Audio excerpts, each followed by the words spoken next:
आया हूं कि आप अपना वोट 10 तारीख के उत्तर प्रदेश के विधानसभा के पहले चुनाव में जरूर उस अपने वोट का इस्तेमाल करिए। मैं आपको शुक्रिया अदा करने भी आया हूं कि आपने अपना कीमती वक्त निकालकर आज की इस मीटिंग में आपने शिरकत की। आपका बेहद शुक्रिया। अल्लाह आपके जज्बे को और मजबूत करे और मंजलिस से वाबस्तगियों को अल्लाह आपके नस्लों में दाखिल कर दे। मेरे अजीज दोस्तों और बुजुर्गों, मजलिस इत्तेहादुल मुस्लिमीन के एक सिपाही होने के नाते मैं आपको ये बताने आया हूं कि हम सियासत या राजनीति पिछले 70 साल से मजलिस इत्तेहादुल मुस्लिमीन अमली सियासत में हिस्सा ले रही है। हम सियासत या राजनीति हमारे लिए कोई तिजारत नहीं है, कोई दौलत कमाने का जरिया नहीं है। हमारे लिए सियासत में भारत की जमहूरियत में हिस्सा लेने का मकसद ये है कि हमको हमारा हक मिले, मजलूमों से इंसाफ हो, कमजोरों को ताकतवर बनाया जाए, गरीबों को उठाया जाए, मां और बहनों को आप उनका हक मिले। और जो भारत के संविधान में जो कमजोरों के ताल्लुक से बाबा साहेब अंबेडकर ने लिखा, वो तमाम चीजों को हासिल किया जाए।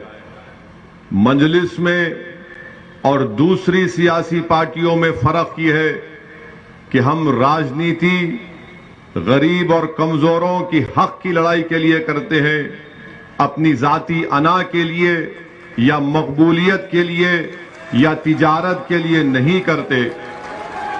और आज मैं उत्तर प्रदेश में अगर आया हूं, अल्लाह मेरे दिल का हाल जानने वाला है। मैं अपनी मकबूलियत या अना की तस्कीन के लिए नहीं आया हूं, मैं यहां पर इसलिए आया हूं और इंशाअल्लाह रब्बे करीम मुझे जब तक जिंदा रखेगा मैं आता रहूंगा। मेरा आने का मकसद यह है कि आपको नेता बनाया जाए। मेरे आने का मकसद एक ही है कि आपको हिस्सेदारी की लड़ाई में आपको अपना हिस्सा मिले, आपके मसाइल का हल हो, आपको इज्जत और वो मुकाम, वो मान और सम्मान मिले जो दीगर लोगों को मिलता है। यही मजलिस इत्तेहादुल मुस्लिमीन का मंशा, मकसद और पैगाम है।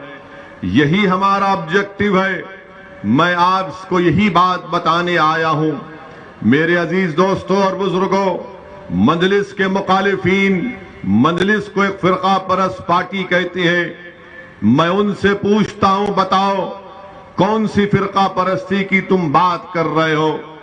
आज सरजमीन दक्कन में मजलिस के 7 रुकन असेंबली है, 7 एमएलए विधानसभा में है, बिहार में 5 है, महाराष्ट्र में 2 हैं। बताओ वहां की कोई मिसाल दो, हैदराबाद की या सीमांचल की उस सरजमीन की जो भारत का सबसे पसमानदा इलाका है, या फिर मालेगांव और धूलिया जहां पर मजलिस के विधायक हैं। क्या इन हमारे विधायकों ने किसी मजहब के खिलाफ कोई बात की? क्या हमने नफरत को आम किया या मोहब्बत को आम करने की बात करते हैं? मेरे अजीज दोस्तों और बुजुर्गों, फिरका परस्ती का इल्जाम लगाने वाले ये भूल जाते हैं कि औरंगाबाद महाराष्ट्र में 21 साल से शिवसेना का एमपी जीत रहा था बीजेपी की ताईद से। ना कांग्रेस उसको हरा पा रही थी, ना राष्ट्रवादी कांग्रेस को उसको हरा पा रही थी, ना समाजवादी पार्टी उसको हरा पा रही थी। जब मजलिस का एक जियाला जिसका नाम इम्तियाज जलील है, जब उसने इलेक्शन लड़ा तो औरंगाबाद की जनता ने 21 साल के शिवसेना के एमपी को हरा कर उसको कामयाब किया। बताओ ये काम कांग्रेस क्यों नहीं कर सकी, समाजवादी राष्ट्रवादी क्यों नहीं कर सकी? फिर तीसरा इल्जाम लगाते हैं कि जहां पर मजलिस लड़ती है वहां पर बीजेपी जीत जाती है। मैं हमेशा इस बात को कहा हूं और आज भी कह रहा हूं, मैं उन समाजवादी पार्टी, कांग्रेस, बीएसपी या कोई भी हो, बीजेपी का भी हो, एक वक्त तय कर लो, किसी टीवी चैनल पर तुम चारों एक साथ बैठकर मुझसे बहस कर लो। 10 मिनट के अंदर मैं दलाइल देकर तुम्हारी जबानों को बंद कर दूंगा। तुमको बताऊंगा कि क्या सच है और क्या झूठ है। मगर इनका मसला यह है, क्योंकि असदुद्दीन ओवैसी हक की आवाज को उठाता है। असदुद्दीन ओवैसी संविधान के दायरे में रहकर संविधान ने जिन बातों का जिक्र किया, क्या किया संविधान ने जिक्र? संविधान ने कहा लिबर्टी, उसके माने आजादी। संविधान ने कहा जस्टिस, उसके माने इंसाफ। संविधान ने कहा फ्रेटर्निटी, उसके माने भाईचारगी। Liberty, equality, fraternity, justice, equality के माने मसावात। मेरी लड़ाई यही है। मैं आजादी चाहता हूं। किससे आजादी चाहता हूं? फिरका परस्त ताकतों के जुल्म से। मैं आजादी चाहता हूं किससे? मैं आजादी चाहता हूं उन पार्टियों से जो आरएसएस का उम्मीदवार हसनपुर में उतारकर मुझसे कह रहे हैं कि तुम गुलामी इसकी करो। मैं भाईचारगी चाहता हूं, मैं भाईचारगी फ्रेटर्निटी चाहता हूं। क्या चाहता हूं? इसीलिए हमने भागीदारी परिवर्तन मोर्चा को बनाया। मैं जब इंसाफ की, जस्टिस की बात करता हूं तो मेरा मानना यह है कि उत्तर प्रदेश के हर मैदान में मुझसे इंसाफ किया जाना चाहिए। शिक्षा में, ठेकेदारी में, पुलिस की भर्ती में ये इंसाफ की हम बात करते हैं। इक्वालिटी की जब बात, मसावात की बात जब हम करते हैं तो हमारा मानना यह है कि जब तुम्हारे मंच पर सब लोग बैठ सकते हैं तो फिर मैं क्यों तुम्हारे साथ नहीं खड़ा हो सकता? मसावात के माने, मसावात या बराबरी के माने ये नहीं है कि तुम दरी बिछाते रहो, गुलामी करते रहो और इनके सामने सर झुकाओ। यही बात इनको पसंद नहीं आती कि ओवैसी, इनको जो बात पसंद नहीं आती वो ये है कि ओवैसी हमारी हां में हां नहीं मिलाता। नहीं मिलाऊंगा, नहीं मिलाऊंगा। जो बीजेपी गलत काम करेगी तो उसके खिलाफ आवाज उठाऊंगा। अगर इस मुल्क को, जिसको हमारे उलमाए किराम ने अपने खून से आजाद किया, इस मुल्क को सन 57 की जंग आजादी में हमारे उलमाए किराम ने जिहाद का फतवा अंग्रेजों के खिलाफ दिया। अल्लामा फजल हक खैराबादी रहमतुल्लाह अलैह ने काला पानी की सजा को कबूल किया, फांसी के फंदे को मुस्कुराकर अपने गले में डाला, मगर अंग्रेजों के सामने अपनी गर्दन को नहीं झुकाया। रेशमी रुमाल की तहरीक चलाने वालों ने माल्टा की जेल में सालों गुजार दिए। हमने इस मुल्क को अपने खून से आजाद करवाया। ये मुल्क मेरा भी है, सबका मुल्क है। मगर आज अगर बीजेपी उस मुल्क के सेकुलर कैरेक्टर को बदलने की बात करती है तो असदुद्दीन ओवैसी मोदी की आंख में आंख डालकर बोलता रहा और बोलता रहेगा इंशाअल्लाह ताला। अगर कोई ये समझता है कि उत्तर प्रदेश के बीजेपी के मुख्यमंत्री के खिलाफ तकरीर करने से मेरी आवाज को दबा दिया जाएगा, तो याद रखो, जब तक जिंदा हूं सच बोलता रहूंगा, तुम्हारी ताकत मुझे दबा नहीं पाएगी। आज इल्जाम लगाती है कि मजलिस के लड़ने से बीजेपी जीत जाती है। बोलते हैं ना, सुना आपने, बहुत से मुनाफिकीन है बहुत से मुनाफिकीन है जो ये बात को करते रहती है। मैं उनसे कह रहा हूं, अगर तुम्हारे दिल में, तुम्हारी सोच में अगर राई बराबर, ज़मीर जिंदा है तो सुनो मेरी इस बात को। बताओ, 2014 के पार्लियामेंट के चुनाव हुए थे, क्या ओवैसी की पार्टी यहां से लड़ी थी? 75 लोकसभा की सीट पर बीजेपी कामयाब हो गई, मेरी वजह से जीती। समाजवादी पार्टी के 5 यादव परिवार के लोग कामयाब हो गए थे, याद है ना? 5 कामयाब हो गए। फिर 2017 का विधानसभा का चुनाव आया, हम लड़े इलेक्शन, मगर 400 विधानसभा की सीटें हैं, वहां पर कैसे बीजेपी जीत गई? समाजवादी कांग्रेस के साथ बसपा अपनी ताकत पर लड़ रही थी, मगर इल्जाम किस पे लगाते हैं? नहीं, ओवैसी आया था। 2019 का लोकसभा का चुनाव हुआ, हम नहीं थे, समाजवादी और बसपा मिलकर लड़े, बहन जी और ये मोहतरम मिलकर लड़े। और दिल्ली में एक तंजीम है, उसका नाम है सीएसडीएस।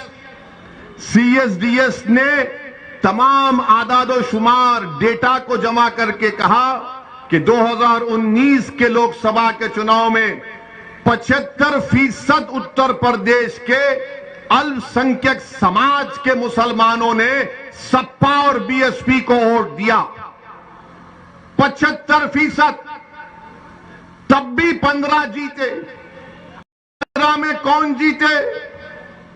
पिताजी, बेटा आजम खान, शफीकुर रहमान बर्क साहब और डॉक्टर एसटी हसन। हम नहीं थे। हमारे क्या अजिन्नात जाकर इनको बोले कि बीजेपी को जिता दो? राहुल गांधी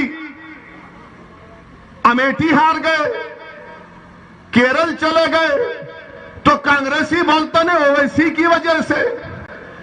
अब ऐसा हाल हो गया कि अगर हम रास्ते से गाड़ी से चले गए और किसी घर में सपा के या कांग्रेसी के घर में भैंस दूध देने वाली है, सुबह में दूध नहीं दी तो बोलेंगे ओवैसी गया था इसलिए दूध नहीं दे रही है। अब आप इनसे पूछिए कि ओवैसी की वजह से बीजेपी जीत रही है या तुम्हारी नाअहली की वजह से बीजेपी जीत रही है? ये नाअहल है, इन पर एतबार नहीं किया जा सकता।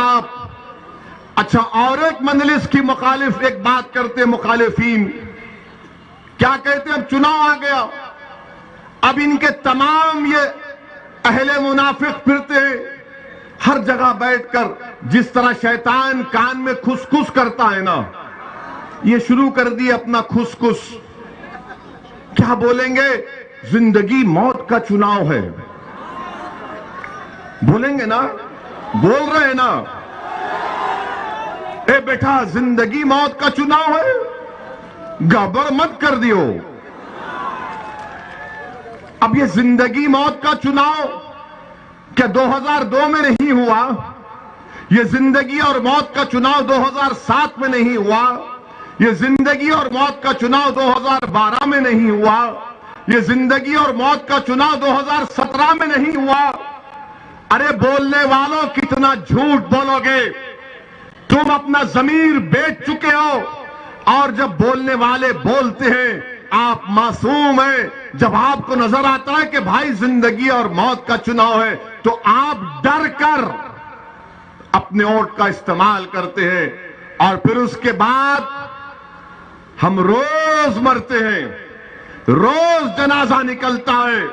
एनकाउंटर के नाम पर जेल में जब नौजवानों की जवानी को बर्बाद कर दिया जाता है, बच्चों को स्कूल से महरूम कर दिया जाता है, बच्चियों के लिए कॉलेज नहीं खोला जाता, नौजवानों को रोजगार नहीं दिया जाता, हम रोज मरते हैं। मगर जब चुनाव आता है तो सब कहना शुरू कर देते तोतों की तरह जिंदगी और मौत का चुनाव है। बताओ, अगर जिंदगी और मौत का चुनाव है तो फिर 2019 में क्या हुआ था, 2017 में क्या हुआ, 2014 में क्या हुआ?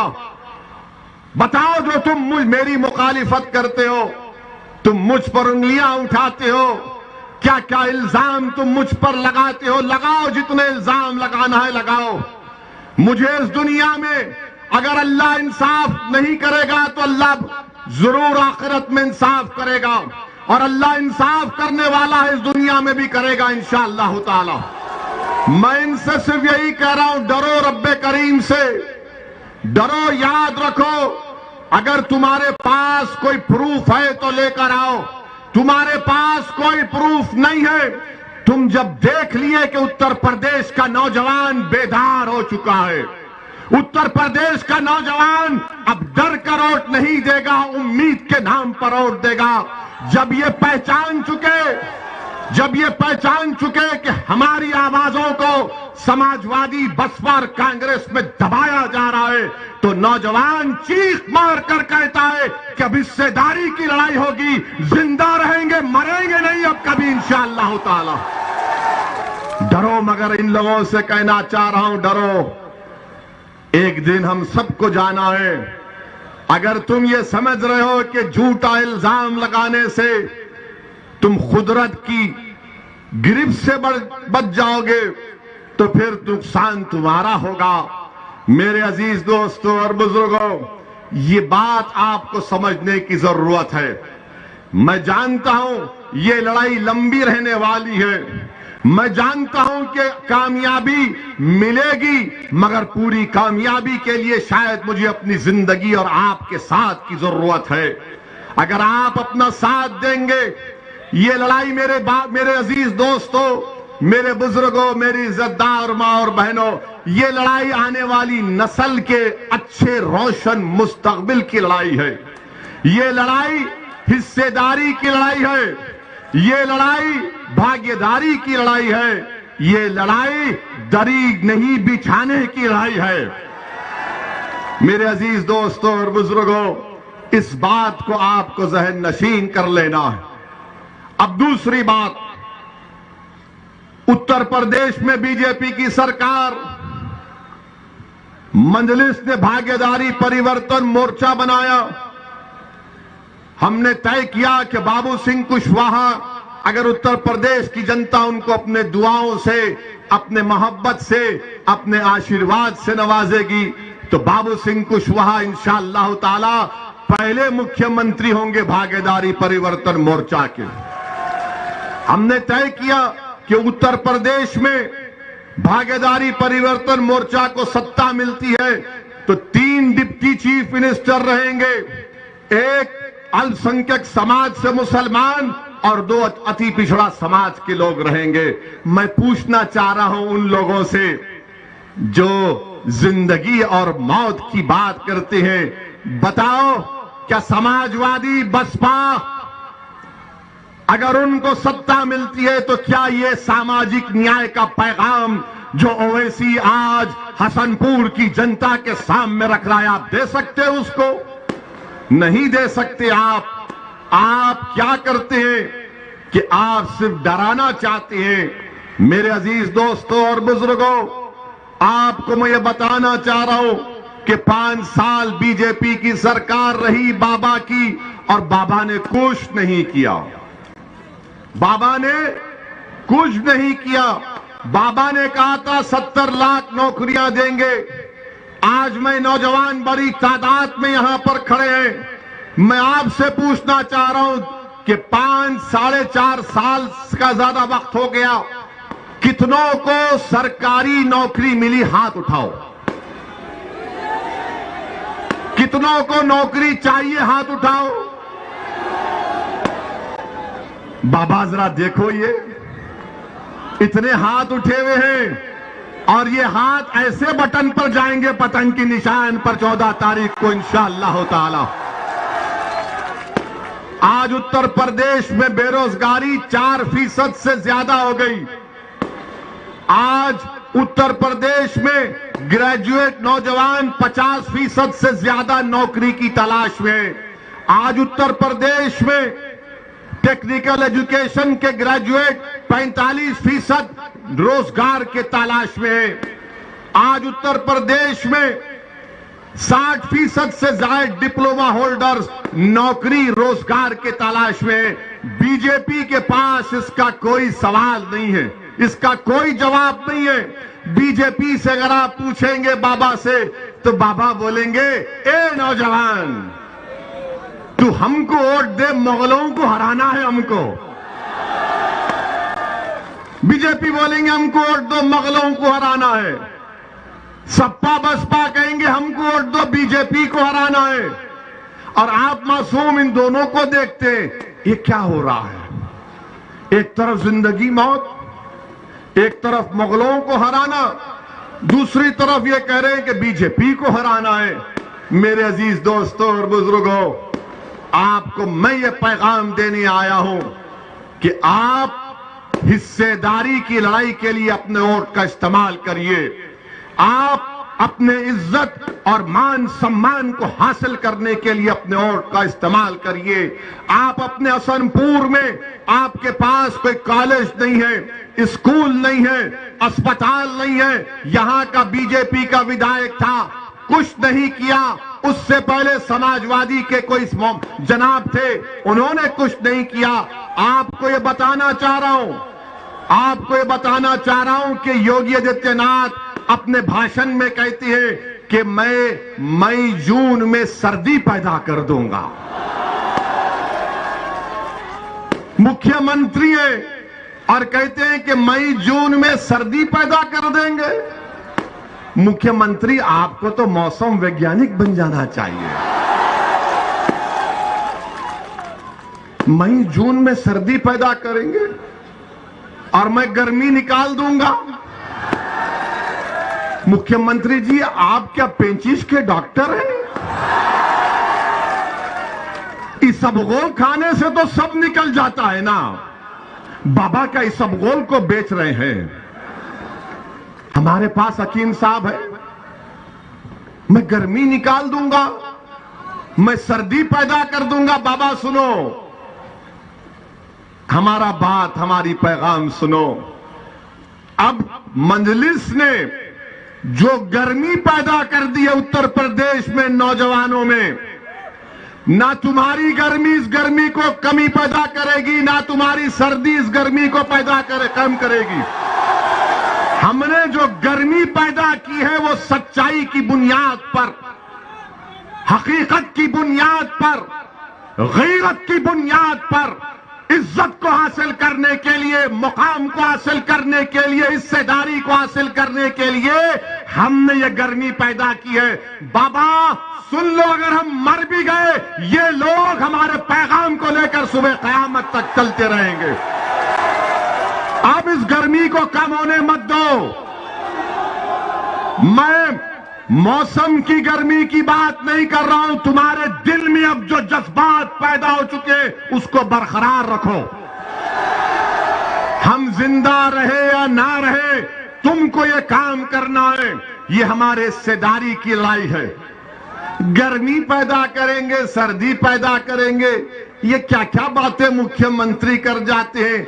अच्छा, जब कोविड के सेकेंड वेव में गंगा पर लाशें तीर रही थी तो बाबा ना गर्मी पैदा किए ना सर्दी पैदा किए। लोग परेशान फिर रहे थे ऑक्सीजन दवाओं के लिए, बाबा अपने घर में आराम से बैठे थे। और लोग पूछेंगे, वैसी तुमने क्या किया हैदराबाद में? हमने पहली वेव में हमारे पास, हमारे कंप्यूटर में पहली वेव में हमने 1900 लोगों को, अस्पताल में बेड नहीं मिल रहा था, हमने बेड दिलाया। जब दूसरी वेव आई तो हमने अपनी पार्टी से हैदराबाद में 900 ऑक्सीजन के सिलेंडर फ्री में आवाम के लिए रख दिए और हमने बर्तानिया से ऑक्सीजन कॉन्सेंट्रेटर 80-90 मंगाए, सब फ्री में, जिसको ना लेकर जाओ। मजलिस के अराकीन घर पर जाकर ये काम करते थे। क्या समाजवादी आपको नजर आई दूसरी कोविड वेव में? कमाल साहब भी नजर नहीं आए।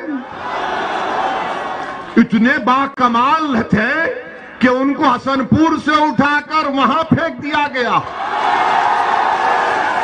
क्या कमाल है अखिलेश तुम्हारा। अब तुम्हारे कमाल को हम खत्म करने आए हैं इंशाअल्लाह ताला। इनके कमाल को, इंसान को नहीं, वरना ये हमारे भड़का भाषण बोल दिया वैसी। हम बड़े बाकमाल हैं। हम जानते हैं तुम्हारे जादू को अब तोड़ेंगे इंशाअल्लाह ताला। तो बाबा ने कुछ नहीं किया, बीजेपी ने कुछ नहीं किया और हमारे देश के प्रधानमंत्री तो क्या बोले। लद्दाख में, डेप्सांग में, डेमचाक में, हॉट स्प्रिंग में चीन बैठा हुआ है। क्या कभी आपने अपने प्रधानमंत्री की जबान से सुना हमारे भी हैं लफ्ज़े चीन नहीं बोलेंगे? पश्चिम यूपी में तकरीर भाषण देते मोदी जी, गन्ना कहते हैं, चीनी नहीं कहते, कहीं चीन ना निकल जाएगा। ये अजीब मामला है। कुछ नहीं बोलेंगे और कुछ बोलेंगे तो बोलेंगे भड़काऊ भाषण देता है। मेरे अजीज दोस्तों और बुजुर्गों, उत्तर प्रदेश में बीजेपी की सरकार उत्तर प्रदेश के जनता के विकास के लिए कुछ नहीं किया। नौजवानों को एम्प्लॉयमेंट, नौकरी, रोजगार देने के लिए कुछ नहीं किया। शिक्षा का इंतजाम नहीं किया। इंडस्ट्रीज खत्म होने के दहाने पर आ गए। एमएसपी नहीं मिलता गन्ने का, गन्ने की कीमतें नहीं बढ़ती हैं। हर जगह पर बीजेपी से लोग नाराज हैं। लोग नाराज हैं बीजेपी से। अब आपसे हम गुजारिश कर रहे हैं कि आज एक विकल्प के तौर पर भागीदारी परिवर्तन मोर्चा आपके दरमियान में है। बाबू सिंह कुशवाहा है, बिंड समाज के, कश्यप समाज के, अति पिछड़ा समाज के तमाम लोग हैं, जिसमें मंजलिस भी है। आप 14 तारीख के दिन बेखौफ होकर अपने वोट का इस्तेमाल करिए। अब तीसरी बात हमारी है कि लोग हमको कहते हैं कि भड़काऊ भाषण देता है। मैं आपको बता रहा हूं कि उत्तर प्रदेश में अल्पसंख्यक समाज का क्या मौकफ है। हमने माहिरीन एक्सपर्ट्स को बिठाकर रिपोर्ट निकाली। उस रिपोर्ट में यह बात सामने आई कि उत्तर प्रदेश में अल्पसंख्यक समाज मुसलमानों के सबसे ज्यादा ड्रॉप आउट रेट बच्चे और बच्चियों का इन लोगों का है। सिर्फ 3% लोग ग्रेजुएट होते हैं, 1% पीजी के मुकम्मल कर पाते हैं। सिर्फ 2% लोगों के पास 5 एकड़ नहीं, 2% लोगों के पास भी 5 एकड़ जमीन नहीं है। सबसे ज्यादा बेरोजगार अगर कोई है तो अल्पसंख्यक समाज के मुसलमान। सबसे ज्यादा गरीबी, पावर्टी किसी में है तो अल्पसंख्यक समाज के मुसलमान। बताओ फिर तुमने कौन सा सामाजिक न्याय किया? बताओ बीजेपी, बताओ सपा, बताओ बीएसपी वालों, आपने क्या किया? मगर जब चुनाव आ गया तो योगी कह रहे हैं कि गर्मी पैदा कर दूंगा, सर्दी निकाल दूंगा, और उधर से कोई कह रहा है जिंदगी और मौत का इलेक्शन है। क्या स्कूल नहीं मिलना, क्या स्कूल नहीं मिलना जिंदगी और मौत का नहीं है? क्या गरीब होना मौत की निशानी नहीं है? क्या बेरोजगार होना कमजोरी की निशानी नहीं है? क्या ग्रेजुएट नहीं होना बेबसी की मिसाल नहीं है? आपने क्या किया? मगर मंजलिस पर उंगली उठाते हैं।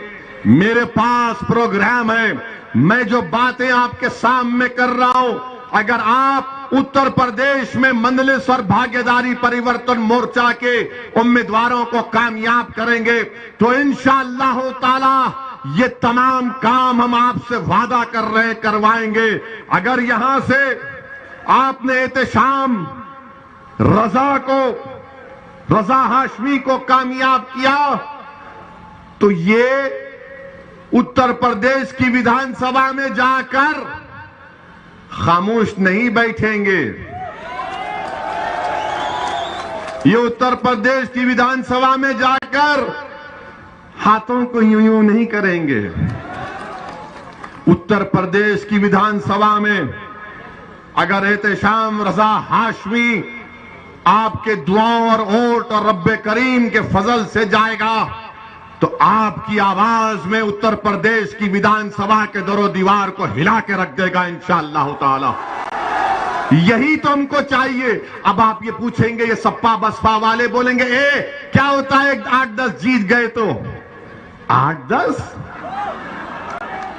भारत की पार्लियामेंट में 540 में 2 दीवाने हैं और जब ये 2 दीवाने खड़े हो जाते हैं तो बीजेपी के 300 खड़े होकर इस्तकबाल करते हैं हमसे।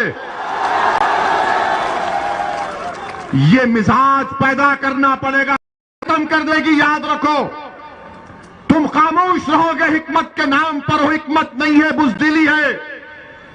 अगर तुम हिकमत के नाम पर खामोश रहोगे, नहीं, हिकमत यह है कि अपने हक के लिए लड़ो, क्योंकि संविधान कहता है। कब तक हिकमत का शिकार होगे? अरे अगर हिकमत की बात है तो फिर 14 तारीख को आरएसएस के और बीजेपी के उम्मीदवार को उनको हराओ यहां से, हसनपुर से, और एहतशाम रजा को कामयाब करो। कब तक तुम डर खौफ का शिकार होगे? मेरे अजीज दोस्तों और बुजुर्गों, जब हम दुनिया में आ चुके हैं तो हमारी मौत का, हमारी रिस्क का, हमारी इज्जत का अल्लाह लिखकर दुनिया में भी जाता है। अब ये तुम पर है कि तुम इस इज्जत को, रिस्क को तुम कैसे हासिल करोगे। जब तक तुम जिद्दोजहद नहीं करोगे, जब तक तुम मेहनत नहीं करोगे, अगर तुम बोलेगे नहीं ओवैसी ने कह दिया ना तो मेरी झोली में आकर गिरेगी, नहीं, मेहनत करना पड़ेगा, जुस्तजू करना पड़ेगा, पसीना बहाना पड़ेगा, खून बहाना पड़ेगा, अपनी लड़ाई को जमहूरी तरीके से लड़ना पड़ेगा। और अगर कोई ये समझता है कि हमारी जिंदगियों को खत्म कर देंगे, मैं उनसे यही कहना चाहूंगा, प्यारे, हम जब दुनिया में आए तो हमारे एक अहलुल्लाह ने, एक वली अल्लाह ने मेरे कान में अज़ान दी, मेरे कान में अज़ान दी, दूसरे कान में भी अज़ान दी, और उसके बाद हमारे अब्बा ने दोनों कानों में पढ़ के फूका, सियासत सियासत। अब हमारी पहली अज़ान तो हो चुकी है, अब दूसरी अज़ान भी नहीं होगी, सिर्फ खड़ा किया जाएगा जनाजे को। हम उसके लिए तैयार हैं। तुम्हारी ताकत, तुम्हारे धमकी आमेज पैगामात, तुम्हारे गोलियां हमारे हौसले और अज़म को नहीं खत्म कर सकेंगी इंशाअल्लाह ताला। और अगर कोई ये समझ रहा है चूहे की बिल में बैठकर अगर हमारी आवाज सुन रहा है तो सुनो बुज़दिलो, मैं अपनी आवाज को उठाऊंगा, मैं अपनी बात को रखूंगा, मैं जोश और वलवला पैदा करूंगा, मैं खड़ा करूंगा आपको इंशाअल्लाह ताला, और अल्लाह खड़ा करेगा, अल्लाह हम तमाम को ताकत देगा। मगर अगर कोई ये कह रहा है कि गोली चलाने से ओवैसी की हिम्मत कम हो जाएगी, अरे नहीं कम होगी इंशाअल्लाह ताला। और क्यों कम नहीं होगी? क्योंकि मौत, इज्जत, रिज़्क़ सब लिखा के आए हैं, और हमारा नाम असदुद्दीन है, हमारा नाम कोई चमचा या दल्लों की नाम से नहीं जुड़ता है। हमारा नाम हमारे बाप ने असदुद्दीन रखा है और इंशाअल्लाह ताला अल्लाह जब तक जिंदा रखेगा, अल्लाह जब तक इन बातिल ताकतों के तूफान में हमारी जिंदगी की शमा को अल्लाह जलाता रहेगा, खुदा की कसम हम जलते रहेंगे, लड़ते रहेंगे आपके लिए। मौत तो सबको आनी है, कोई मौत से बचने वाला नहीं है। आगे पीछे की बात है, वो या पीछे है, हम जाएंगे। मगर मौत से अगर मैं डर गया तो फिर मैं अल्लामा फजल हक खैराबादी को, रेशमी रुमाल के तहरीक चलाने वालों को हशर के मैदान में क्या चेहरा दिखाऊंगा। अगर मैं डर गया आज तो मैं हशर के मैदान में हसनैन करीमैन को क्या चेहरा दिखाऊंगा। अगर आज मैं डर गया तो बदर, मुवत्ता और अहद के शोहदाओं को क्या चेहरा दिखाऊंगा। अगर आज मैं डर गया तो कमली वालों के सामने हम कैसे ठहरेंगे। अगर आज मैं डर गया तो मैं शौकत अली, जो इस मुल्क की आजादी में मौलाना अबुल कलाम आजाद रहमतुल्लाह अलैह, अली बरादरान, नेताजी सुभाष चंद्र बोस, संविधान लिखने वाला अंबेडकर, इन सब ने हमको ये मुल्क दिया है कि हम इनको शर्मिंदा कर देंगे। नहीं करेंगे, नहीं करेंगे इंशाअल्लाह ताला। और मुझे तो यहां पर नेताजी सुभाष चंद्र बोस का वो उनकी फौज का तराना याद आता है। क्या तराना था नेताजी सुभाष चंद्र बोस की फौज का कि कदम कदम बढ़ाए जा, कदम कदम बढ़ाए जा, खुशी के गीत गाए जा, ये जिंदगी है कौम पे, तू कौम पे लुटाए जा। क्या कहा था? कदम कदम बढ़ाए जा। तुम 7 कदम बढ़ाओगे मेरे, तुम 7 कदम बढ़ाओगे मेरे, तो लगाओ मेरे साथ कदम कदम बढ़ाए जा, कदम कदम बढ़ाए जा। ये बात हुई है, ये बात हुई है। अब नेताजी सुभाष चंद्र बोस को हमने जिंदा कर दिया। अगर तुम कदम नहीं बढ़ाओगे, गोली के डर से डर जाओगे तो गोडसे की कामयाबी होगी। तो कदम कदम बढ़ाए जा, खुशी के गीत गाए जा, ये जिंदगी है कौम की, तू कौम पे लुटाए जा। तू शेर हिंद है, तू शेर हिंद है, तू मौत से ना डर, तू शेर हिंद है, तू मौत से ना डर, कदम कदम बढ़ाए जा, खुशी के गीत गाए जा। तो मेरे अजीज दोस्तों और बुजुर्गों, इन बिचारों ने समझा कि 2 ठाए ठाए मारेंगे। ठाए ठाए मारो या कुछ करते कर लो। हमको पार्लियामेंट में हमने खड़े होकर परवरदिगार की जात पर तवक्कल करके हमने कहा कि हम जेड कैटेगरी नहीं लेंगे। आज भी हमको बताया गया कि देश के होम मिनिस्टर अमित शाह ने पार्लियामेंट में कहा कि हम ओवैसी जी से अपील करते हैं कि वो सुरक्षा ले लें। हम देश के होम मिनिस्टर से ये अपील करते हैं कि असदुद्दीन ओवैसी की जान की कीमत, वो जो उत्तर प्रदेश के CAA के प्रोटेस्ट में 22 लोग मारे गए, उनसे बढ़ के नहीं है। असदुद्दीन ओवैसी की जान की कीमत पीलू से बढ़कर नहीं है, रगवर से बढ़कर नहीं है, अखलाक से बढ़कर नहीं है, ना वो बदायूं का बच्चा जो अब तक अपनी मां जिसके लिए रो रही है उसकी जिंदगी से बढ़कर है। अगर आप सेफ रहेंगे, दलित, अति पिछड़ा, कमजोर सब लोग सुरक्षित रहेंगे तो ओवैसी सेफ रहेगा। आप मुझे सिक्योरिटी मत दो। सुनो, अरे तुम जिंदा रहोगे, तुम जिंदा ही रहोगे इंशाअल्लाह ताला।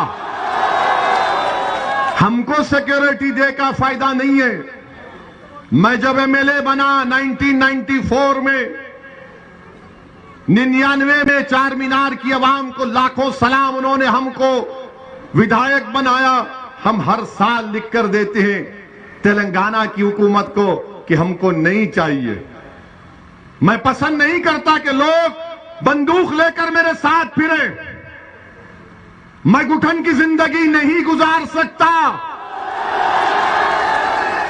मैं घुटन की जिंदगी नहीं गुजार सकता। मैं आजाद पंछी की तरह अपनी जिंदगी गुजारना चाहता हूं। और हुकूमत का काम यह है कि हुकूमत हमारी सिक्योरिटी से ज्यादा उन लोगों को सुरक्षा पहुंचाए जिनको गोश्त के नाम पर मार मार कर खत्म कर दिया जाता है। मुझे नहीं चाहिए। मैं अमित शाह को, हमारे होम मिनिस्टर का, उनके इस अल्फाज का शुक्रिया अदा करता हूं, मगर मैं ये कहना चाह रहा हूं मोदी सरकार से कि आप मुझे जेड कैटेगरी नहीं, मुझे ए कैटेगरी का शहरी बनाइए, हम सब बराबर हो जाए। ये वक्त का तकाजा है, ये गरीबों का मुतालबा है। गरीब ये देखना चाह रहा है कि अगर ओवैसी पिंजरे में बंद हो गया तो फिर कौन मेरी आवाज को उठाएगा।